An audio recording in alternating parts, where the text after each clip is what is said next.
안녕하세요. 올드 스토리입니다. 오늘 소개 작가는 미국의 시인, 소설가, 단편 작가인 스티븐 크레인입니다. 크레인은 1871년 미국 뉴저지에서 태어났습니다. 짧은 생애 동안 많은 작품을 썼던 그는 사실주의 전통뿐만 아니라 미국 자연주의와 인상주의의 초기 사례에서도 주목할 만한 작품을 썼습니다. 그는 특히 빈민가의 실상을 적나라하게 묘사한 거리의 여인 매기라는 작품은 지금도 높게 평가를 받고 있습니다. 오늘 소개 작품은 1899년에 쓰여진 색채의 혼란입니다. 요새 흔히 쓰이는 말, 가스라이팅이란 말이 제대로 실감나게 나타내는 작품입니다. 그럼 편안한 마음으로 감상하세요. 색채의 혼란, 스티븐 타운리 크레인. 쿠바의 해안 경계선, 이곳의 밤은 간혹 활기에 넘치지만 대체로 무료했다. 공문서 발송용 소형 쾌속선을 탄 사람들은 한날 한시에 같은 무덤에 묻힌 것처럼 가까워졌다. 뉴욕의 특파원들은 꽤 괜찮은 친구들로 통했지만 간혹 허영심과 이기심으로 뭉친 사기꾼의 전형으로 밝혀질 때가 있었다. 하지만 쿠바의 해안 경계선에 오면 그보다는 파크로에서 일하는 협작꾼이 사려 깊은 사람으로 둔갑하는 경우가 더 많았다. 지금부터 말하려는 은밀한 이야기도 뉴욕 저널리즘의 눈부신 성공에 빚을 진 이야기다. 내가 생각하기에 그 사건의 전모는 이렇다. 실제로 그렇다는 것이 아니라 내 생각에 그렇다는 것이다. 그 사건은 나에게 늘 흥미로운 이야기로 기억되고 있다. 뉴욕의 편집장이 느닷없이 기막힌 살인사건을 나에게 맡겼을 때 나는 언론계에서 경력이 많은 편은 아니었지만 괜찮은 기사거리로 물어올 만큼의 경험은 갖춘 편이었다. 언뜻 보면 그 사건은 뉴욕주의 빈민가에서 아내를 싫어하는 어느 농부가 벌인 사건으로 보였다. 도끼를 들고 주방에 들어간 그 농부는 4명의 자녀들이 보는 앞에서 스스럼 없이 아내의 목덜미에 도끼를 내리쳤다. 그 일이 벌어진 것은 이른 아침이었는데 농부는 아이들에게 어서 가서 잠을 자라고 말했다. 그러고는 아내의 시체를 숲으로 가져다 묻었다. 농부의 이름은 존스다. 아내를 잃은 이 호라비의 큰아들은 프레디다. 살인이 벌어지고 일주일 뒤 멀리 사는 이웃 한 명이 덜커덕거리는 집마차를 타고 집 앞으로 지나가다가 길에서 노는 프레디를 발견했다. 그는 마차를 세우고 프레디에게 가족 모두 잘 지냈는지 물었다. 아, 모두 잘 지내요. 프레디가 말했다. 엄마만 빼고요. 죽었거든요. 뭐라고? 언제 돌아가셨다는 거냐? 깜짝 놀란 이웃 농부가 소리쳤다. 어쩌다가 그렇게 되셨어? 그러니까 프레디가 대답했다. 지난주에요. 빨간 머리에다가 크고 하얀 이와 새하얀 손을 가진 남자가 주방에 들어와서 도끼로 엄마를 죽였어요. 아이가 괴상한 소리를 짓거린다며 크게 마음이 상한 이웃 농부는 역정을 내면서 가버렸다. 그러나 그날 밤 그는 선술집에서 그 일을 화제에 올렸고 주일 아침 감리교 교회에서 존스 부인의 낯익은 얼굴이 보이지 않자 마을 사람들은 경찰에 신고하기로 결정을 보았다. 담담한 표정의 존스가 살인 용의자로 체포되었고 숲에서 찾아낸 존스 부인의 시신은 친정 식구들이 제대로 매장해 주었다. 그때부터 아이들에게 관심이 집중되었다. 범행이 벌어진 시각 4명의 아이들 모두 주방에 있었으며 살인자가 빨간 머리의 남자라고 주장했다. 담담한 존스의 머리카락은 백발이었다. 아이들은 살인자의 이가 크고 희다고 했다. 존스의 이는 8개밖에 없는 데다 작고 갈색이었다. 아이들은 살인자의 손이 희다고 말했다. 존스의 손은 짙은 호두색이었다. 아이들은 천진하고 어리둥절한 표정으로 울고 있었다. 그 이유는 단지 주위의 불안하고 묘한 분위기와 새로운 환경에 겁이 났기 때문이다. 되풀이되는 아이들만의 영웅담은 딱히 어긋나는 부분이 없는 데다 앵무새처럼 판에 박은 말도 아니어서 의심이 가지 않았다. 여자들은 감옥으로 찾아와 아이들을 보며 눈시울을 적셨으며 여자아이들을 위해 작은 드레스를, 남자아이들을 위해 작은 바지를 만들었다. 드디어 멍청한 형사들이 아이들을 신문하기 시작했다. 빨강머리, 크고 하얀 이, 하얀 손, 살인자에 대한 아이들의 진술은 한결같았다. 존스는 감옥에서 조끼에 맨 위 단추까지 턱이 늘어질 정도로 시무룩해 있었다. 그는 살인에 대해서는 아는 바가 없다고 잘라 말했다. 아내가 친척집에 다니러 갔을 거라고만 생각했다는 것이다. 부부싸움을 했는데 아내가 잠시 떨어져 지내면서 냉정을 되찾을 시간을 갖자고 말했다는 것이다.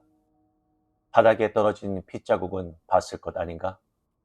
물론 그는 바닥에서 핏자국을 발견했다. 그러나 아내가 실종된 날 그는 핏자국이 떨어진 자리에서 토끼를 씻어 가죽을 벗겼다. 그는 전혀 이상하게 생각하지 않았다. 밖에서 돌아왔을 때 아이들이 무슨 말을 하지 않았나? 아이들은 빨강 머리와 크고 하얀 이와 하얀 손의 남자가 도끼로 엄마를 죽였다고 말했다. 왜 경찰에 신고하지 않았느냐는 질문에 그는 아이들의 말을 심각하게 생각하지 않았다고 답변했다. 아내를 끔찍히 싫어했던 터라 어찌됐든 눈앞에 보이지 않아서 기뻤다고 말했다. 나중에 아내가 도망쳤다는 생각이 들었을 뿐 아이들의 터무니없는 말은 조금도 염두에 두지 않았다는 것이다.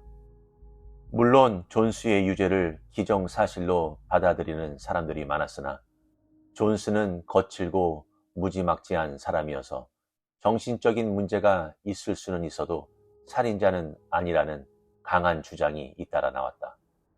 그런 주장을 펴는 사람들은 아이들을 가리키며 어떻게 저 어린 것들이 거짓말을 하겠느냐고 반문했다. 게다가 신문 과정에서 살인자가 빨강머리, 크고 하얀 이, 하얀 손의 소유자라고 한 아이들의 말도 새삼 주목을 끌었다. 나는 아이들과 꽤 많이 인터뷰를 했는데 아이들의 짤막한 말에서 전해지는 설득력에 무척 놀랐다.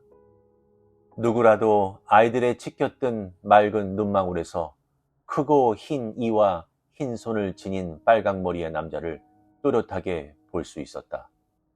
지금부터 어떻게 그 사건이 벌어졌는지 내가 생각하는 사건의 전말에 대해 이야기하겠다. 숲에 아내를 묻고 꽤 시간이 지난 뒤 존스는 유유히 집으로 돌아왔다. 아무도 보이지 않자 그는 평소처럼 익숙한 방식으로 소리쳤다. 어이! 아이들이 울먹이면서 나왔다. 엄마는 어디 갔니? 존스가 말했다. 아이들은 멍하니 그를 바라보았다. 예? 아빠가... 프레디가 말했다. 아빠가 여기서 도끼로 엄마를 때렸잖아요.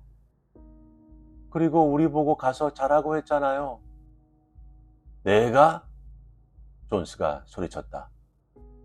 아침 식사를 한 다음에 아빠는 집 근처에는 얼씬도 안 했는걸? 아이들은 뭐라고 말해야 할지 몰랐다. 아이들의 빈약한 분별력은 도끼를 들고 있던 사람이 아빠라고 알려주었으나 그는 아니라고 부인했다. 그 순간 갑자기 울음이 터져 나왔지만 아이들의 마음속에서는 모든 것이 무의미해지고 커다란 수수께끼로 변해버렸다. 어떻게 생긴 남자였는데? 존스가 말했다. 프레디는 망설였다. 저 아빠랑 많이 닮았어요. 나랑? 존스가 말했다. 허허, 빨강머리라고 말하지 않았니? 아니요, 그런 말 안 했는데요.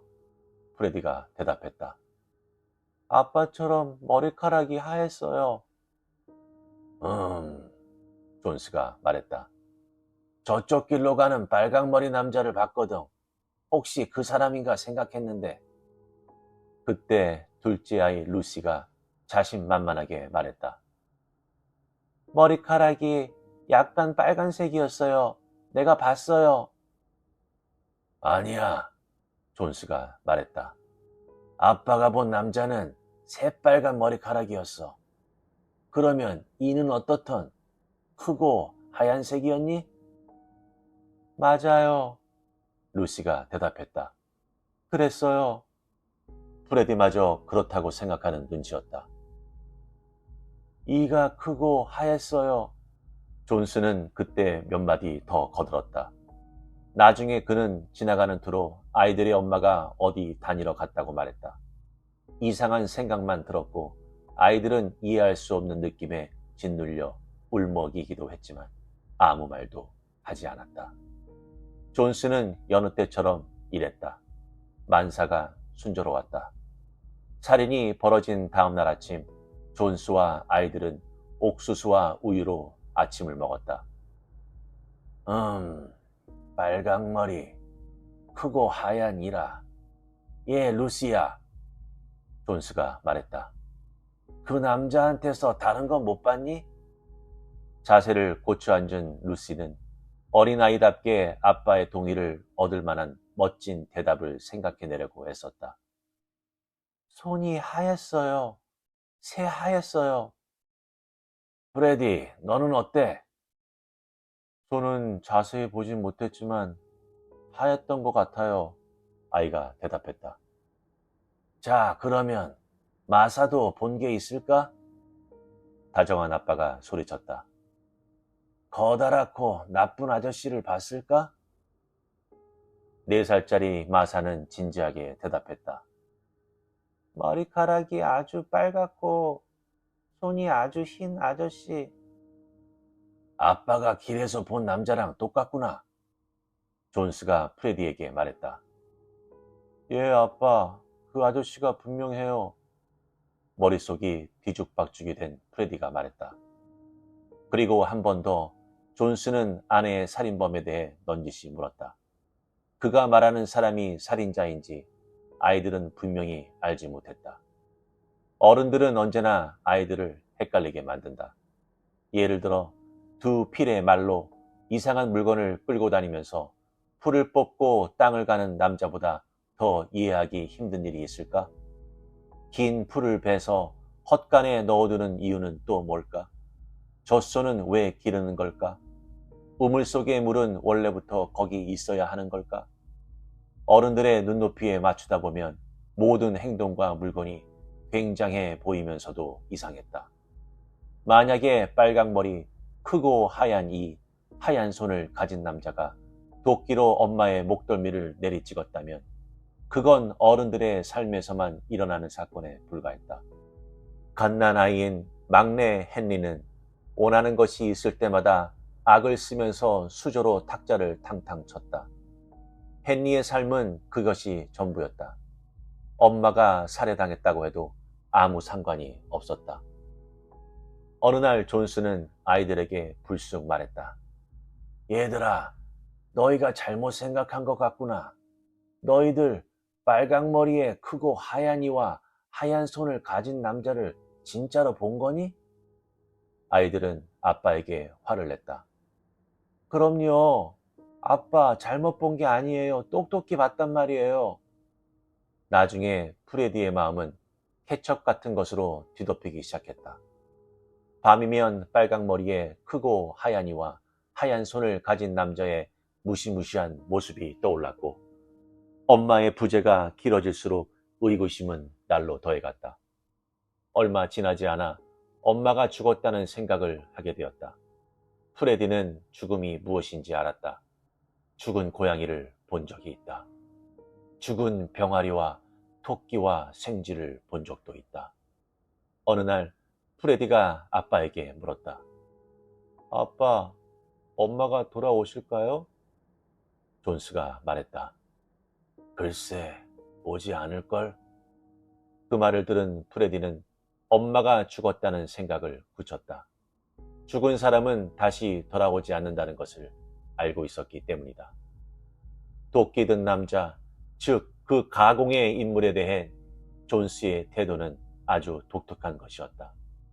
이제 그런 인물은 없다는 식으로 부인하기 시작한 것이다. 그는 아이들의 확신에 의문을 제기했지만 아이들의 고집을 꺾지는 못했다. 아이들이 자신들의 삶에서 돌처럼 흔들림 없고 분명하다고 고집을 세울 수 있는 딱 한 가지가 있다면 그것은 바로 도끼 든 남자라는 식이다.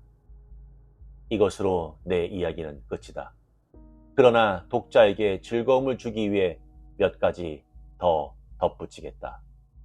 배심원단은 존스 사건을 가능한 철저히 검토했는데 그것은 아주 잘한 일이었다. 존스가 죽기 전에 범행을 자백했기 때문이다. 프레디는 현재 오그덴스버그에서 야채 운반업을 하며 아주 좋은 평판을 얻고 있다.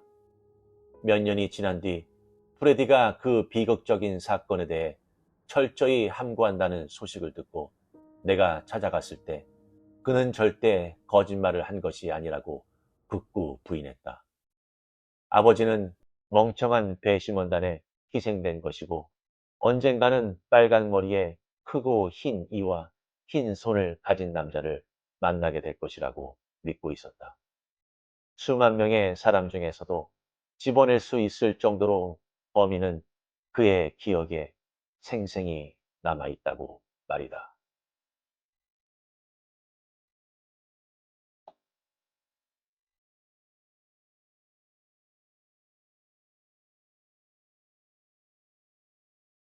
어떠셨나요?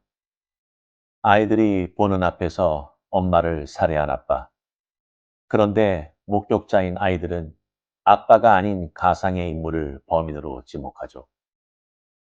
사람의 기억을 조종하여 믿게 만든다는 게 쉽지는 않지만 어린 아이들이라는 점을 이용해 교묘하게 일처리를 하는 살인자 아빠.